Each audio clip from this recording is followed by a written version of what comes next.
Hi, my name is Tom Gettings. I'm the chairperson for the Upper Saucon Township EAC, that's the Environmental Advisory Council.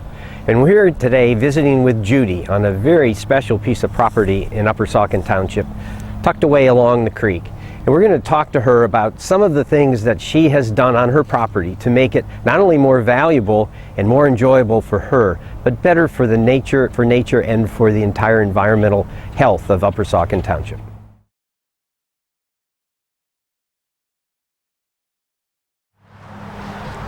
So here we are in the backdrop of the meadow where we have a lot of grasses growing. I'm introducing some bee balm for the birds and some other plants into the grasses, since this isn't a native grass.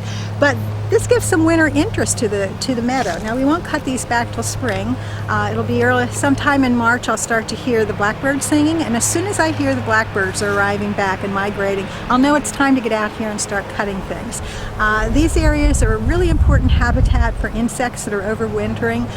The butterflies that you get enjoy in the summer can't be there if they aren't available, if that habitat isn't available to them to grow up and mature. So we'll leave this go till spring. Over here we have a tree that we planted way back in 1991, and when you think of gardens, you always think about those blooms in spring, but you also want to think about the other things that are interesting to look at. And this is a river birch, and it has a wonderful bark texture to it. So it adds winter interest to the meadow here. And it also has a very pretty branching habit on it. So this is another example of a plant that does well on a wet site. Since we're along the creek and we get some flooding here, you have to choose the right plant for the right place, and so doing plants that can take those conditions is an important decision when you're choosing your plants, and this has been a very successful plant in this location.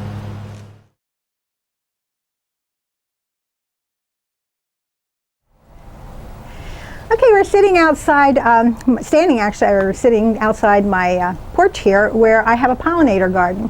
One of the real problems right now for bees and pollinators is they're losing habitat. And as we each reset our landscape by choosing new plants to plant, we can reset it in the direction of being helpful to solving some of the problems that we're facing in our environment. In front of me are plants like this one, which is a great pollinator plant. Down in the plantings there is mountain mint, and there's coneflower, and that coneflower will be a great source of food for the finches this winter. We won't cut this down till spring because this is a habitat that overwintering insects will use. In the spring around March, it'll all get cut back a bit, and then we'll start the process all over again. I like having this right outside the door because I want to be able to enjoy the story, and you need to have both the larval stage plant food for butterflies as well as the adult stage. So we want nectaring plants, but we also want plants that the larva can grow on. If you don't have plants that have chewed leaves in your pollinator garden, you're not a successful pollinator supporter, because that's the indication that you have the caterpillars growing in the garden, and later as they go through their life cycle, if you have the plants there for nectaring, the circle will be complete for them. So this is a really important thing to add to your gardening style, and for me it's one of the most enjoyable things. I like having it right outside the door because then I don't miss any of the stories that take place here throughout the seasons.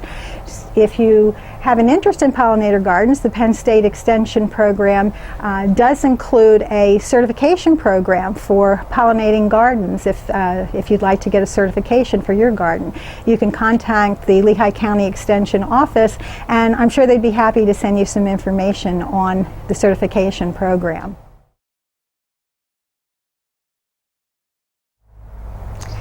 So we're here in my bird garden. I'm getting ready for winter, and we put out bird feeders for the birds. The thing that's important to birds is that they have food, shelter, and water. Since we're right by the Saucon Creek, there's plenty of water nearby.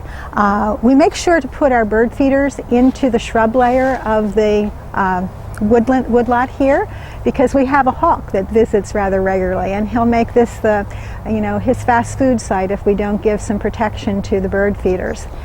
We also make sure that we clean the bird feeders in the end of the season so that we don't pass diseases from one bird to another over time.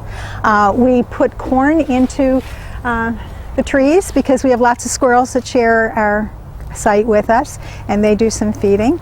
Right now we have a chipmunk that's getting ready to fill her nest and overwinter in hibernation. So we've been noticing that there's 4 chipmunks in competition for seed, and we don't mind because we really like to watch the story of how nature is taking place in our backyard. We're very chipmunk friendly here.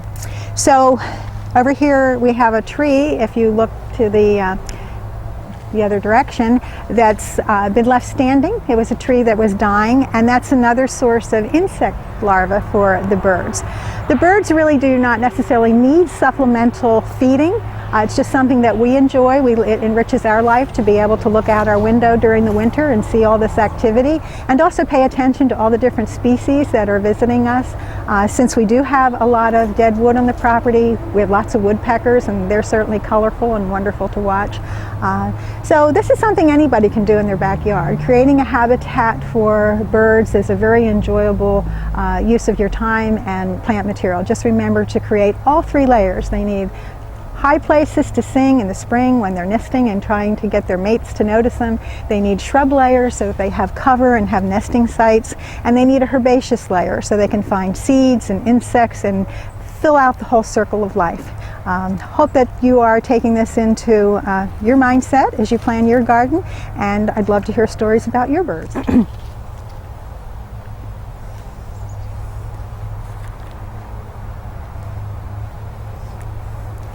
So here we are standing in what was a hedgerow.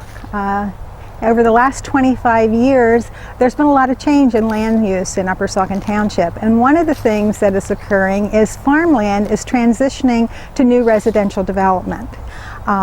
Here, where we're standing, was the hedgerow that buffered the farmland, and its purpose was to help with soil erosion. If there had been grazing going on here, it would also help to keep the animals in place, but at the time that I moved here it was all cornfield.